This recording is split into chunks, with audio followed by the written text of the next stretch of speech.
فرمایا بندہ جب درود پڑھتا ہے اور جب مکمل کر لیتا ہے تو ایک فرشتہ ہے، اس کے اتنے پر ہیں جتنی ساری مخلوق، آسمانوں کی، زمینوں کی، زمین کے اندر کی، پانیوں کی، سمندر کے نیچے کی مخلوق، آسمانوں کے اوپر کی مخلوق، اربوں خربوں اتنے اس فرشتے کے پر ہیں۔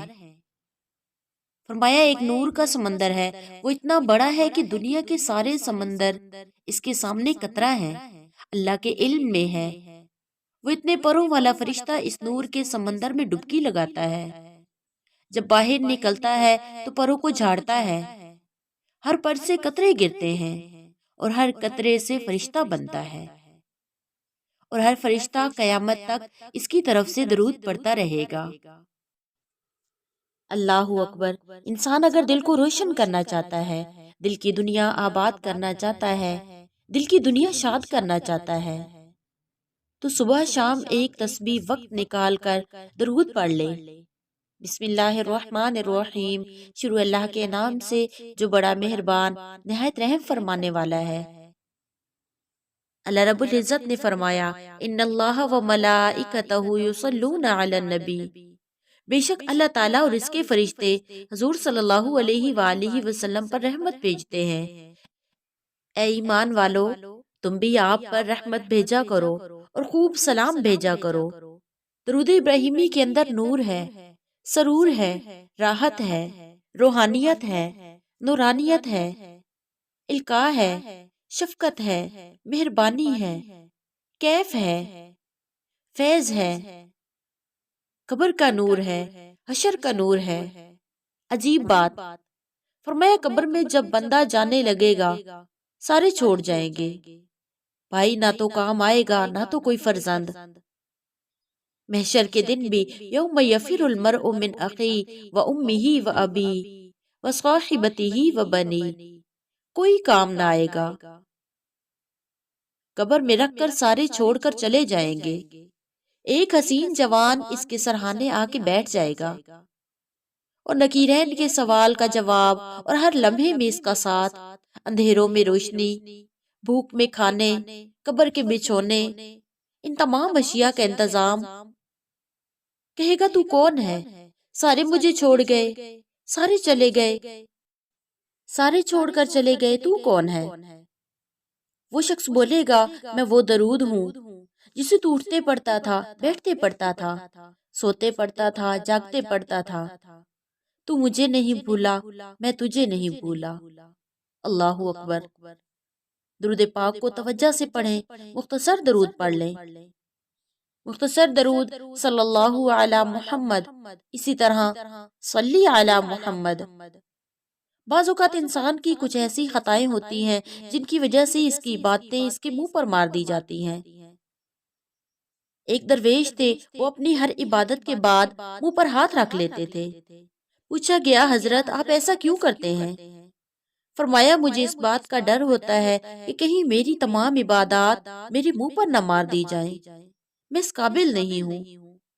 لیکن عجیب حقائق، درود پاک اگر کوئی شخص دکھاوے کے لیے پڑھتا ہے، بناوٹ کے لیے، ریاکاری کے لیے، سجاوٹ کے لیے، حتیٰ کہ دھوکے کے لیے پڑھتا ہے، اللہ کہتا ہے میں پھر بھی قبول کروں گا۔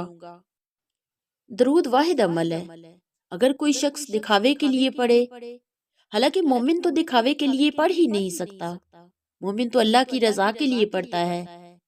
فرمایا درود کو جس طرح بھی پڑھا جائے درود قبول ہوگا، اور جس طرح نماز کی اتقیات میں جو اللہ نے درود رکھا ہے، ساری عبادات کے بعد اتقیات ہے، اتقیات کی شروع میں اتقیات للہ والصلوات والطیبات۔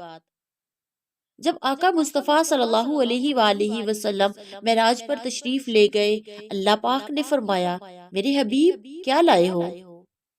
تو حضور اقدس صلی اللہ علیہ وآلہ وسلم نے فرمایا میرے اللہ جی، میں آپ کے لیے التحیات للہ والصلوات والطیبات لایا ہوں۔ تو اس کے جواب میں اللہ پاک نے جواب دیا السلام علیکہ ایہا النبی ورحمۃ اللہ وبرکاتہ۔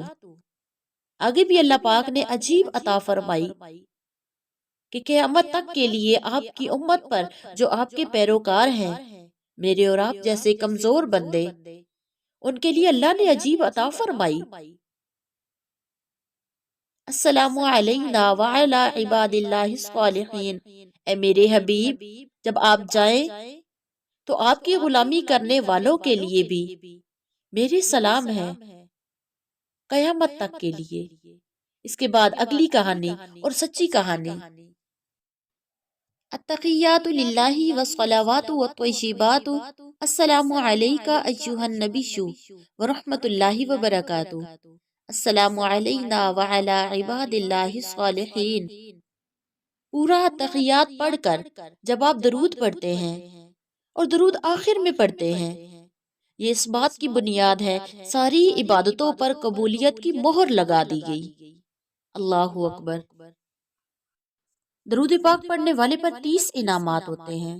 حضرت انس بن مالک رضی اللہ تعالیٰ عنہ فرماتے ہیں، رسول اللہ صلی اللہ علیہ وآلہ وسلم نے فرمایا، جو آدمی مجھ پر ایک مرتبہ درود پڑھے گا، اللہ تعالیٰ اس پر 10 رحمتیں نازل فرمائیں گے۔ درود کی برکت سے اس کے 10 گناہ معاف کر دیے جائیں گے، اور درود ہی کی برکت سے اس کے 10 درجات بھی بلند کر دیے جائیں گے۔ حضرت ابن مسعود رضی اللہ تعالیٰ عنہ فرماتے ہیں، رسول اللہ صلی اللہ علیہ وآلہ وسلم نے فرمایا، اللہ تعالیٰ کے کچھ فرشتے زمین پر چلتے پھرتے ہیں جو میری امت کی طرف سے مجھ پر سلام پہنچاتے ہیں۔ حضرت اوس بن اوس رضی اللہ تعالیٰ عنہ فرماتے ہیں، رسول اللہ صلی اللہ علیہ وآلہ وسلم نے فرمایا، تمہارے دنوں میں افضل دن جمعہ کا دن ہے، اسی میں حضرت آدم علیہ السلام کو پیدا کیا گیا، اسی میں نفخہ ہوگا، اسی میں ساقہ ہوگا، بس تم اس دن مجھ پر کثرت سے درود پڑھا کرو، کیونکہ تمہارا درود مجھ تک پہنچایا جاتا ہے۔ صحابہ کرام نے عرض کیا، یا رسول اللہ، ہمارا درود آپ تک کیسے پہنچایا جائے گا جبکہ آپ خاک میں مل جائیں گے؟ آپ صلی اللہ علیہ وآلہ وسلم نے فرمایا، اللہ عز و جل نے زمین پر حرام کر دیا ہے کہ وہ انبیاء کے اجسام کو کھائے۔ اللہ اکبر۔